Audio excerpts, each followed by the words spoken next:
All right, so now we're going to have an example and a your turn, and then we're done for today.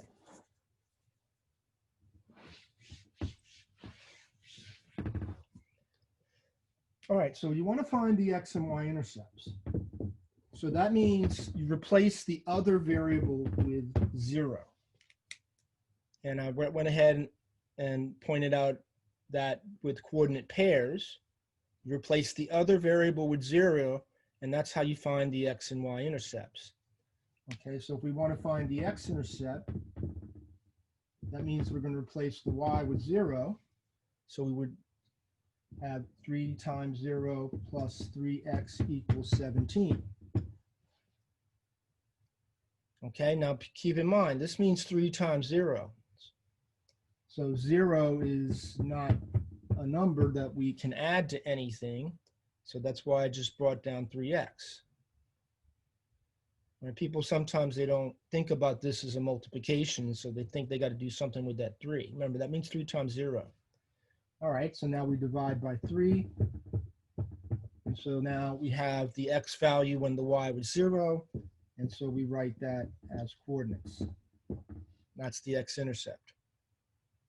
We replace the y with 0, and we solve for x. Now the y-intercept. The y-intercept, we're going to replace the x with 0. All right, so we're going to replace that x with 0.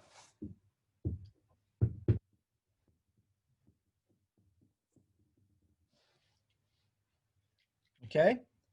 And now, again, that means 3 times 0. So that's no longer there. When adding 0 doesn't change anything, so that's why that's it. Okay, and so now we divide by 3.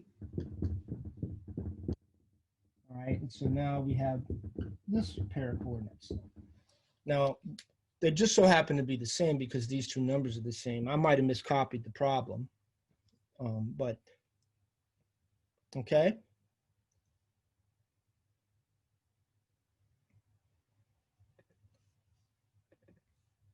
And I did miscopy the problem. That should have been a 2. So let me fix that. It should have been 2x. Yeah, I thought I did because I didn't want to really use the same number. All right, not a big deal, real easy to fix. So just this should have been a 2, so we should have divided by 2. And so this should have been 17 over 2. Over here, that multiplied by 0, so that's not a problem.